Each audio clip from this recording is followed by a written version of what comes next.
झारखंड जितना अपनी गोद में कोयलों को समाये हैं, वैसे ही यहाँ की राजनीति भी कोयले की खदानों की तरह गहरी है।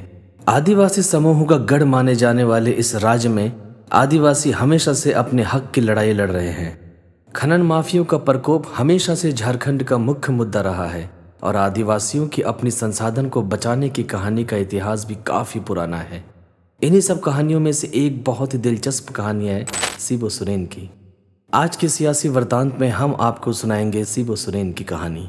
कैसे एक गरीब आदिवासी परिवार का लड़का, जिसके बचपन में ही पिता की हत्या हो गई, अपनी जिंदगी की लड़ाई लड़ते लड़ते वो कैसे पूरे समुदाय की लड़ाई लड़ता गया और आज उसे देश की जनता गुरुजी बुलाती है।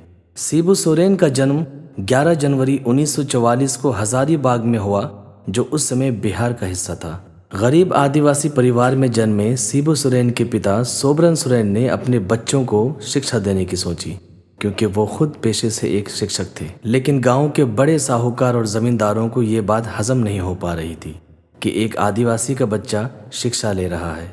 फिर जमीन विवाद को लेकर सिबो सोरेन के पिता की हत्या करवा दी गई। तारीख थी 27 नवंबर 1957। सुबह का समय था। सोबरन सोरेन घर से ट्रेन पकड़ने के लिए निकले।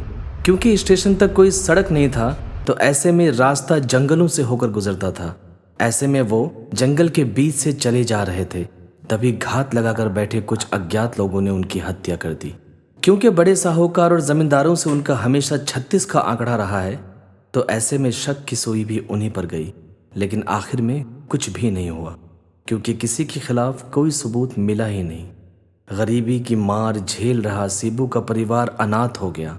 पढ़ाई छोड़कर कच्ची उम्र में ही सिबू ने काम करना शुरू कर दिया। बाजार में चावल बेचना, लकड़ी बेचना, ऐसे छोटे मोटे काम करके अपने परिवार का पेट पालते रहे। सिबू सोरेन ने जैसे ही होश संभाला, बड़े साहूकार और जमींदारों के अत्याचार के खिलाफ आवाज उठानी शुरू कर दी। उन्होंने उस आंदोलन का नाम दिया धनकटनी आंदोलन। बाद में इस आंदोलन को बिहार के बड़े नेताओं का भी समर्थन प्राप्त हुआ। उनकी ये लड़ाई यहाँ नहीं रुकी। उन्होंने बाद में कोयलांचल, जिसको आज हम झारखंड के नाम से जानते हैं, वहां माफियों के खिलाफ भी मुहिम शुरू कर दी। 4 फरवरी 1972 को कोयलांचल में एक बैठक होती है।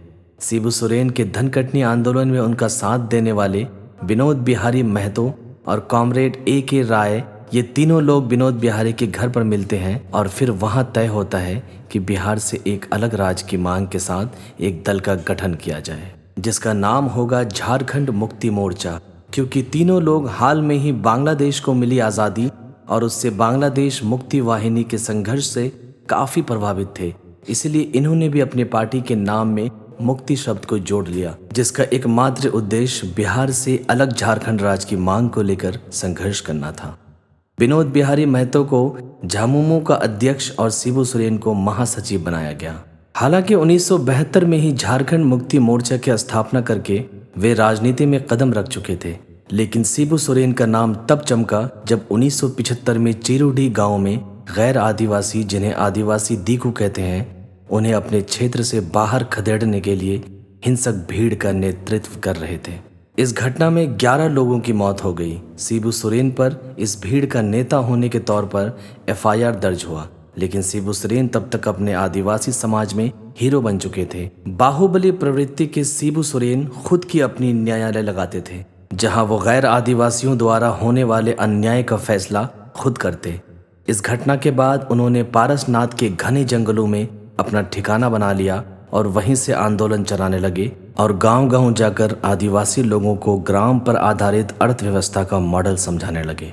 वो जितने स्वभाव से गुस्सैल थे, उतने ही विचारों से दृढ़ भी थे। उनका कहना था, हमारी लड़ाई साहूकार और जमींदारों के खेतों से है, उनके सूद के गोरख धंधे से है।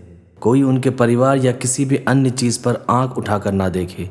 खेत की लड़ाई खेत पर ही लड़ी जाएगी। वहीं से लोग उन्हें दिमोश गुरु और गुरुजी के नाम से पुकारने लगे। सिबू सोरेन ने जब अपना पहला चुनाव 1977 में लड़ा तो उनको हार मिली, लेकिन 1980 में पहली बार दुमका लोकसभा क्षेत्र से जीतने के बाद लगातार 3 बार लोकसभा MP बने।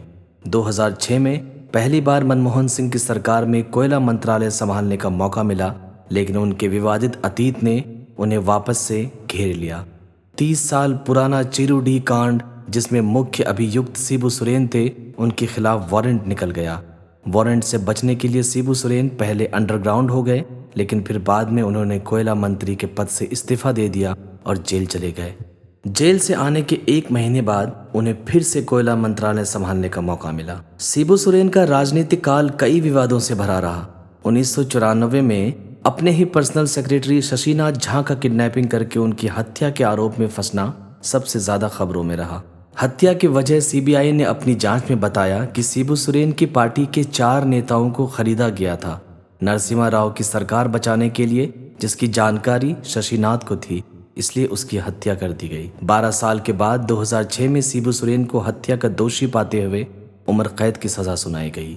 खनन माफियों के खिलाफ लड़ाई लड़कर अपने समुदाय के लोगों की जमीन बचाने से लोगों के दिल में बसे शिबू सोरेन 3 बार झारखंड के मुख्यमंत्री बन चुके, लेकिन उनका पूरा कार्यकाल एक समय मुख्यमंत्री जितना भी नहीं रहा। केवल 10 महीने में 5 दिन ही सीएम की कुर्सी पर बैठ पाए। शिबू सोरेन के बेटे हेमंत सोरेन ने अपने पिता की अगुवाई करते हुए राजनीति में मोर्चा संभाला और पिता के बाद सीएम की कुर्सी संभाल ली, जो वर्तमान में भी झारखंड के मुख्यमंत्री हैं और वो भी अक्सर विवादों में रहते हैं। हाल ही का मामला ऑफिस ऑफ प्रॉफिट से संबंधित है, जिसमें उनकी सरकार और उनका विधायक पद जाने की अटकलें लगाई जा रही थी। शिबू सोरेन जी का जीवन वैसे तो बहुत से संघर्षों से गुजरा, लेकिन इसी संघर्ष ने उन्हें संथाल समुदाय और झारखंड का हीरो भी बनाया था।